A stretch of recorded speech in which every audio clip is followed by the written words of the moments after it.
What is it that we can learn from the likes of dogs and cats and other pets or domesticated animals that we just can't learn from observing human beings directly? Today's episode is one where I dive into an old classic from the middle 1900s, an animated film no less, that uses animals as a vehicle to explore some very human, struggles and issues, and perhaps some things that we ought not take for granted as human beings, after all. I'm JCL Felter for The Writer's Lens, and this is 101 Dalmatians and the things that dogs can teach us about humanity.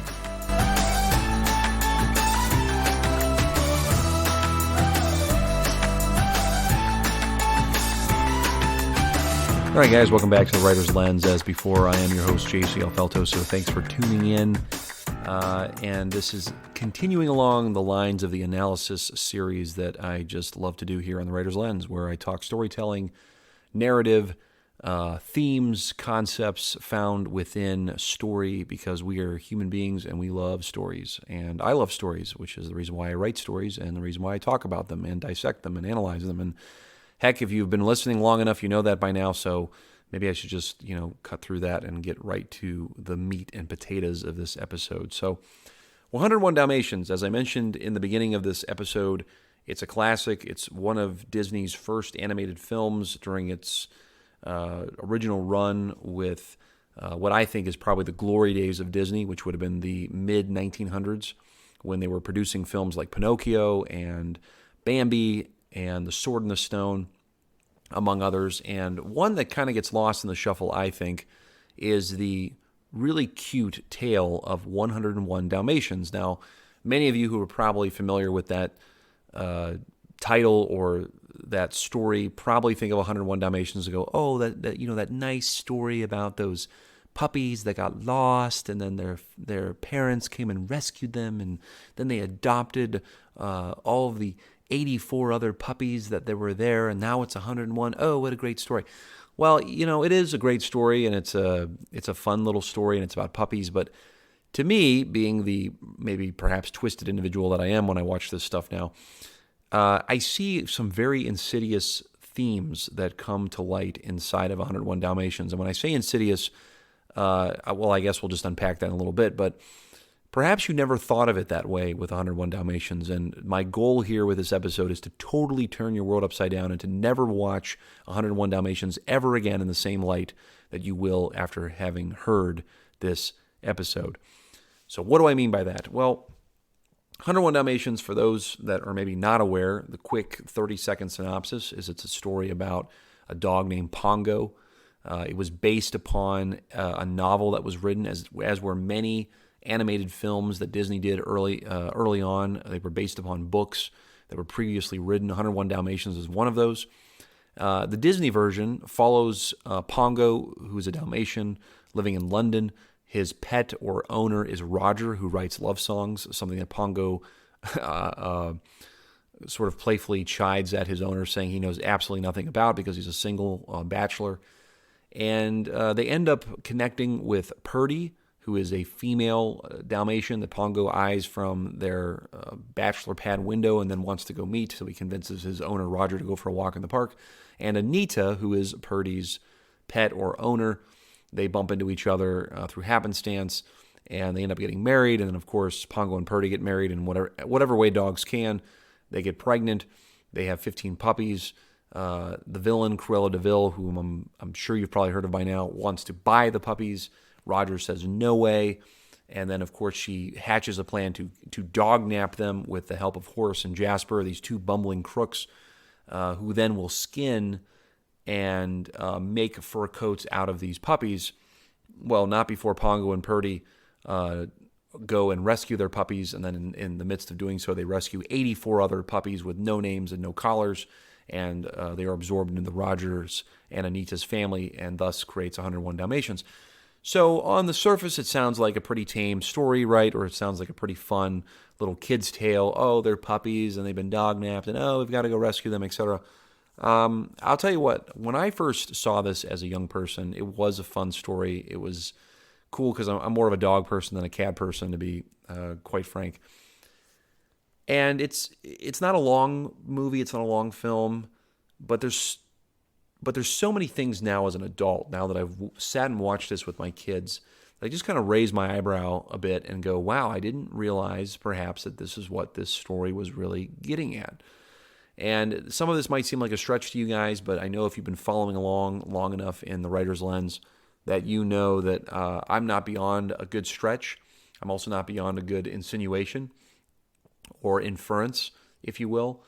And in this one, I want to cover three of which that one of them particularly is kind of crazy, and a few others, or the other ones, not perhaps as crazy. So the first thing that I want to cover about this movie slash film slash story is the fact that the puppies are dog-napped, okay? And in the story, you're introduced to this family, okay? And it's told through dogs, right? Pongo and Purdy are mom and dad, and they have 15 puppies, and they're 15 kids, okay? They're 15 twins, if you will, or triplets, or I don't even know what you'd call that if there's 15 born at the same time. Maybe it's a litter, okay? I guess that's what you would call it, as a litter. But anyway, they're all, kids, and they play with mom and dad, and they watch TV with mom and dad. There's this really sweet scene where they're watching this story of Thunderbolt, who is their favorite character on TV that stops bad guys. He's this dog that has the ability to be a crime fighter. And again, these are acts, these are events, these are things that families will do together. Mom and dad will sit and watch TV with their kids, or they'll sit and tell stories. They tuck them in at night. So this is a very human thing that we're seeing happen through the eyes of these dogs. And each of these puppies has a name, has a collar, has an individual personality. There's Patch, there's Rolly, there's Pepper, there's, I think, Star maybe is one of them, I can't remember. But there's all of these different puppies, 15 of them, granted, and they all have their own identities in the story. And what happens is that they are kidnapped. I mean, they're dog-napped. They're by these two criminals, Horace and Jasper, at the behest of Cruella de Vil, who wants to use them for nefarious purposes that we'll get into. But this is no different than a kidnapping. What if your children were taken against their will by some crazy person who wants them for some other purpose than to raise them? I mean, it's a terrifying thought. I mean, it's a terrifying thing to consider, that this would be the goal of some other person for your most prized possession. Because to me, my kids are my most prized possession outside this podcast, outside of my home and my job and my own livelihood. Kids are our greatest treasure. Our children are our greatest treasure that we have. And to see that happen in this story, it's delivered more softly because they're dogs, and so we can kind of detach ourselves a bit, but it's still coming through as a relatable experience, as in a very terrifying way that these dogs are kidnapped and taken away. Now, of course, the humans are useless. Roger and Anita, they do try in the story. They try to figure out who stole these puppies. They're even enlisting the help of Cruella for whatever reason, who she, of course, plays it off as though she's going to help them find them, but of course she's behind all of it, being the nefarious villain that she is. And the dogs decide to take it into their own paws and go try and save their kids, which is, of course, what any parent would do. Once the authorities aren't able to do what they can do, you want to take it into your own hands to go and save your own kids. And so that's why they go off to save their own children. They essentially run away from Roger and Anita to go save the puppies, and that's where the story goes on and on and on. And this is why... to me, this is such an important part of the story, to see that the parents are really the greatest advocates of their kids. They're the ones that are entrusted with the guardianship of their children. Granted that this was sort of an extenuating circumstance, and now they're going to try to rectify it. They're going to go and try to save their children. But being held hostage, okay, this is the very scary part of this story that, again, this might seem like a stretch to some people, but I felt the need to talk about it. There are 84 other puppies when we find out where the other 15 are. They're held at the de Vil place, which is Cruella de Vil's old mansion, in this dark, damp, just bad environment. There's these two guys, Horace and Jasper, who are not these paternal figures whatsoever. They're sort of these bumbling crooks. They're drinking, wine, I think, or booze, They're eating lavishly at this place, watching television, and meanwhile the puppies are just basically there. They could be pooping on the floor, peeing on the floor, who knows what they're doing. But they're basically like kids being huddled into like a camp. And they're not going anywhere. They have no names. They have no collars on them. They're essentially nameless and faceless to some degree because there's so many of them. And throwing into that mix are these 15 that were stolen by Horace and Jasper, who were kidnapped. And this image that happens inside the story, again, shows the helplessness of these puppies. And it shows the helplessness of kids in general. The henchmen are outnumbered 48-1, but it doesn't matter because they're kids. They can't do anything about it, and there's no one there to protect them. And in many ways, I'm watching this thinking of many of the horrific things I've heard and read about in terms of just human trafficking and child trafficking and things of that nature that still go on today. They still go on. It's 2021, but these things are still happening. We live in a fallen, broken world, and these things unfortunately still happen. But this is why parents are so important. This is why intentional parents are so important, why guardianship is so important. It's the reason why you have helicopter parents too. I mean, a lot of people give some parents a lot of grief for being all on top of their kids all the time. In many ways, it could be because of a insecurity there about not wanting their kids to get out of their sight for too long. Who knows? There could have been something traumatic in the parents' history. I don't know. But knowing that kids need guardians, they need people around them that will protect them from other people is a fact of life, okay? It's a reality that we all have to live by, unfortunately. We can't float through life thinking that everybody has the best intentions around even our most precious possessions. We just can't have that. And this is why, after research that I've seen on this, communities that are the safest have mom and dad at home with their kids. Those are the safest communities by and large. There was a statistic on this that I had read about a few years back. To me, that's the standard. The standard is to have mom and dad at home, and I don't mean all the time, but mom and dad could be working or whatnot. But mom and dad are at home at night with their kids, and when you have a community that is based around this idea, you end up having the safest community because you have a mom and a dad, you have a guy and a gal with something to do, which is to take care of their kids. And when they're busy doing that, they're not busy out trying to cause chaos and everything else. I think Brigham Young actually had a very funny quote about this. Not that I agree with a lot of Brigham Young, but I saw it in a book once where he was quoted as saying, any man unmarried beyond the age of 21 is a menace to the community, which I really resonate with. I think that's hilarious. I think that's a pretty accurate statement to some degree, depending upon the life philosophies of that young man. So anyway, But that's the first real observation that I had in this. And,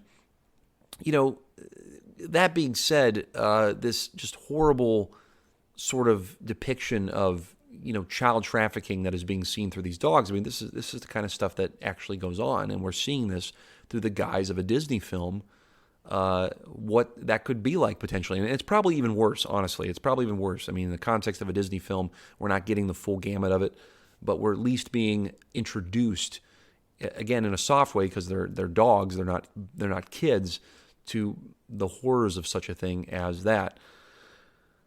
Secondly, and all that being said, Pongo and Purdy represent moms and dads in a very positive light because of their tenacious attitudes towards helping and saving their own children.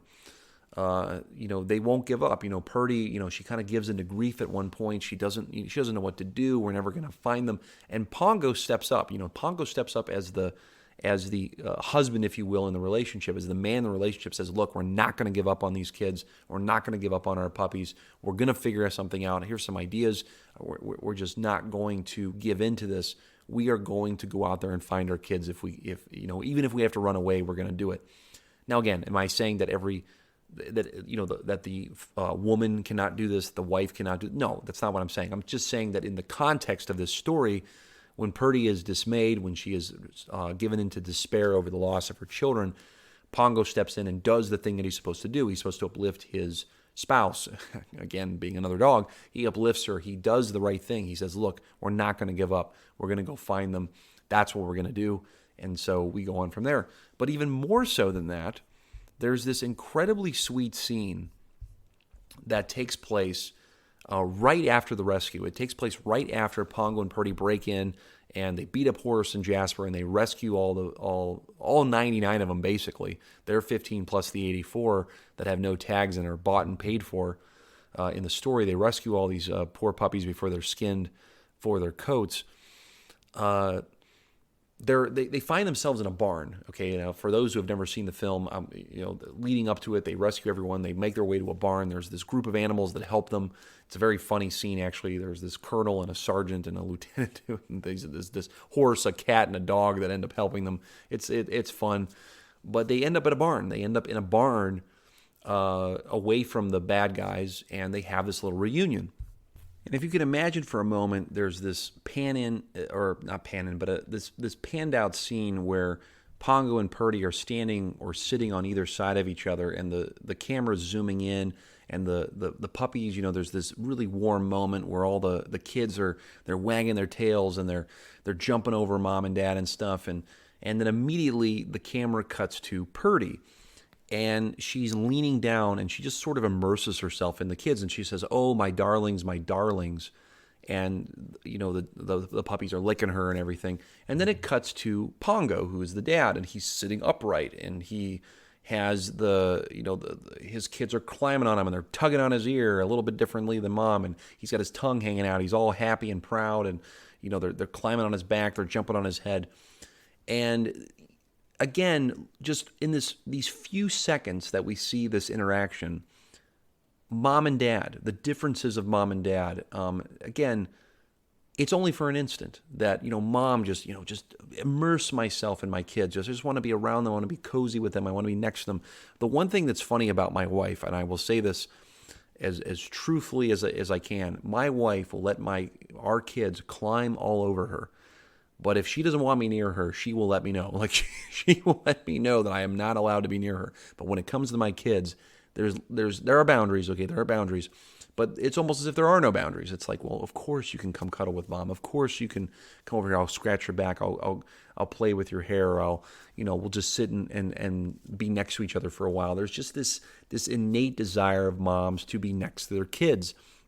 This nurturing aspect of a mom, which is so beautiful and wonderful that moms have in wanting to be close to their children. And you see that in this really quick moment, and you can just pick up on it if you're watching closely enough, that's what Purdy does. Now, contrast that with Pongo. Now, I'm not saying dads can't sit and cozy with their kids and they can't do any of those things, but there's a difference, right? There's a difference between mom and dad. There is a difference. And dad is the more physical, playful type, and he's kind of sitting up all proud. Oh, here are my children. They're all around me and they're playing with me and tugging on my ear. They're doing the things that we would normally do, to test themselves. One of the things that my sons love to do is they love to just pounce all over me. Okay, they love to just wrestle and test me, test their own strength against me, which is great. That's what fathers and sons should be doing. But to the point of this all, Pongo is doing this with his kids, and again, this is what dad does with his kids, wrestles around and stuff. Not to say mom can't either, but dad, primarily usually does this. And as he's doing this, though, something really unique happens. He starts to name every single one of his kids. He says, Patch, Pepper, Rolly, you little rascal. He starts naming them. Okay, he's pointing out each and every single one of them. And I think this is significant, again, with the stretches, of course, but I think this is significant to pick up on him because the reason why Pongo does it and the reason why Purdy does not is, to me, this is as much psychological as I think it could be even spiritual to some degree, is that a mother, in a way, has a very unique bond with her kids because she's the one who carries them to birth, okay? Mothers have this incredibly unique burden, but also the joy of bringing the next generation into the world. It's one of the most phenomenal things ever for me, being a man, watching my wife give birth to our 3 children and just seeing how her body changes and the things that change for her until finally the baby's here and the kicks and all this other kind of stuff. It's truly remarkable, the process of getting pregnant, well, for its own reasons, and then watching it as it plays out until the baby finally arrives. Women have a unique experience outside of men where men are a little bit more detached. We're detached from all the kicking and from the body changes. I mean, we're just there to support and provide and to be there. And then ultimately this child comes, and now we, hopefully can accept this baby. For a dad to name his kids individually shows a level of intimacy that dad is intentional about. And to me, that speaks to something. That speaks to a good father. A good father is not complacent. He's not passive. He's not just a warm body in the room. He knows each of his kids. He knows them intimately, and he's intentional with them. That's one of the hallmarks of being a great dad. There's this really funny skit on Pittsburgh Dad. I love the Pittsburgh Dad YouTube channel. It's really funny.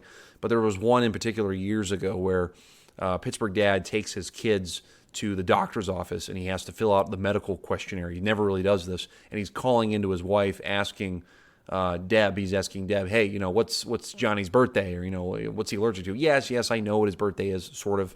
And it's joking. It's joking about how a lot of dads, husbands or dads in general, can be a little bit passive, or they can be sort of incompetent when it comes to the details of their kids. And I'm not saying that dads have to be on every single detail of their kids, but at least having a knowingness about them to show that they do care for them and they love them.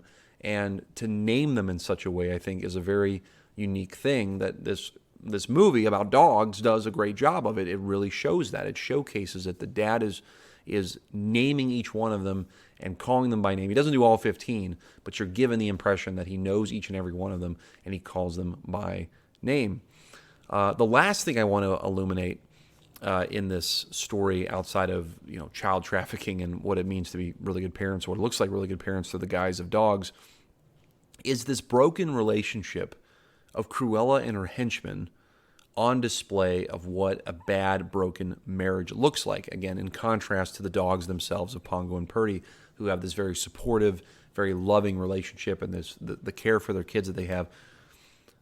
Cruella makes for a great villain, and by extension, Horace and Jasper make for great villains too, because of the fact that their relationship is totally transactional. Cruella wants the puppies so that she can turn them into fur coats. That's the reason why she's doing what she's doing. She's this cruel, vindictive woman. She wants to take puppies, innocent little baby puppies, and turn them into fur coats for her own enjoyment. It's pretty twisted, right? Well, on top of that, she has these two henchmen, Horace and Jasper, who are basically two sides of a coin, or two halves of a sandwich for all intents and purposes.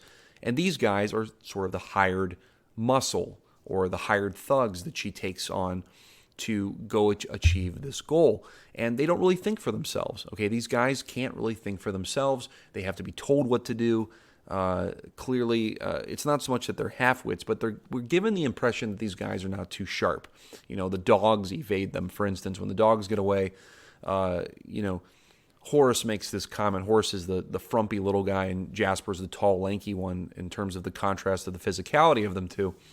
But Horace is always making these sort of insightful comments, to which Jasper, who's kind of like the de facto leader, says, "Oh, Horace, don't be an idiot. They would never do that. Them dogs aren't as smart as us." And yet the dogs are outsmarting them. There's this scene where Horace says, "Well, maybe they went down onto the frozen pond so as to not leave their tracks," and Jasper's like, "You idiot, Horace." And of course, that's what the dogs did, because they're smarter than these guys. That's what happens. And yet these guys are dangerous. These guys are dangerous for one reason, because they're not intelligent, and because they will listen to the negotiations, if you will, of a mad woman, of a woman such as Cruella. And again, sounds like a stretch, but this relationship they have, where Cruella is this vindictive, rather controlling, rather twisted, perverted woman who's very vain, who's very much into herself and what she wants, and has sort of this fantasy about who she is, and doesn't care who she has to run over to get her things. And then she has Horace and Jasper, who are basically these dimwits who don't know better. They've always been doing dumb things. They're bumbling through life. They don't really have much purpose. They're just basically for the next buck. They're thinking very short-sighted. They don't have a lot of skills, perhaps, other than just being crooks. And they have a beat up car that hardly goes anywhere. It's like a broken marriage. It's like a really broken marriage between Cruella, Horace, and Jasper. Again, if Horace and Jasper were the same person, if they were one person, then you could say they're both just dim-witted together. But this is contrasted to the relationship of Roger and Anita and Pongo and Purdy the dogs. You have these loving relationships where there's a complementary relationship of a better kind with Roger and Anita, or Pongo and Purdy, and then you have Cruella with her henchmen, which is very broken. It's very wrong. It's it's very selfish to some degree. They call each other names that are very toxic. Horace and Jasper are talking behind her back, and Cruella's talking behind the back of these guys. You idiots, you better get this done, or I'll take care of you. Blah blah blah. Hey, we just want our boodle. That's what Jasper's telling her. We don't want no more of this. You need to figure this out. The cops are after us. We can't keep these puppies forever. You better take care of this for me, says Cruella. It's this incredibly horrible, terrible relationship. But it's transactional because they have conditions that each side has to be met so they both can get what they want. And that's a category A bad marriage, when you have too many conditions on your relationship, when you have to do this, or I'm not going to be happy, or you have to do this, or I'm going to treat you poorly, or if you treat me poorly, I'm going to treat you poorly back because, even if you do it unintentionally, I'm still going to treat you poorly because I was wronged and I should never be wronged. That's a bad, bad relationship. And Cruella, like I said, makes for a great villain because she's the opposite of the heroes. She is this very demented, delusional woman who is on the outside very wealthy, very rich, seems to, maybe she inherited money, maybe she didn't, I don't know. And she appears to be this really well-to-do socialite, but in reality, she's this incredibly, incredibly evil person who wants to kill puppies, who wants to take puppies from their parents and turn them into fur coats for her own enjoyment.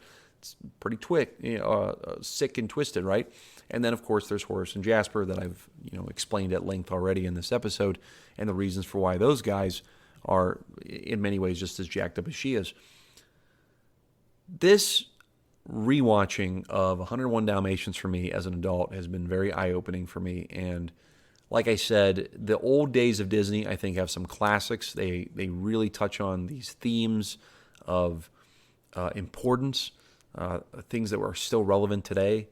And in many ways, I know that I keep using this term stretch in this episode, like, this might be a stretch, but I think that you wouldn't have to stretch it very much to see these things going on in this particular movie. And maybe the next time you watch 101 Dalmatians, you'll appreciate it a little bit more because of these sort of deeper themes that are going on inside of this story to help illuminate some human experiences, even if they are through the eyes of the dogs. I mean, even the Twilight bark, this concept of the phone chain, if you will, where the dogs are barking and telling each other, hey, these puppies are loose in London, and it causes all of London to erupt in a bunch of barking dogs all over the city. If you can remember that scene, if you've never seen it, you can go watch it. But the idea that dogs will rally together for a good cause is something that human beings have a hard time doing. There's so many, push and pull, and it's got to be my way or it's got to be your way. And instead of, hey, what's the common goal here? Let's get to the common goal. Where do I fit into this? Where is my role? What can I do in this? Are these questions that we would ask of ourselves? And in many ways, looking at the dogs, they seem to have it down pat. Now, again, granted, dogs don't have as many skill sets as human beings, and in the context of this story, they can talk at least. They're still running around naked, but at least they can talk and whatnot, and we can see through their eyes perhaps these deeper concepts that we as human beings can relate to. So anyway, that's my episode on 101 Dalmatians and seeing things through the eyes of these canines and how we might be able to learn something from it. So I hope you enjoyed it. I hope you enjoyed this stretch of an episode, of course. I guess I've been on a bit of a Disney kick lately, at least old school Disney, because new school Disney I'm not really as into. But I'll be back again, hopefully in the next week or so. I have a birthday to celebrate coming up here soon, and that's always fun, of course. Not as much as when I was a kid, but make do with it as you can as an adult, I guess. But as always, be sure to like, share, subscribe to the podcast. Let a friend know about it. Maybe you guys can debate about it over a run or perhaps some coffee or something like that. That's always the biggest win for any podcaster, is when your material and content gets talked about outside of just the confines of the show, and really challenges the thinking of the listeners. So, again, big thanks to those out there supporting the channel still. Appreciate it. And once again, this is JC Alfelto for the Writer's Lens. I'll catch up with you guys again soon.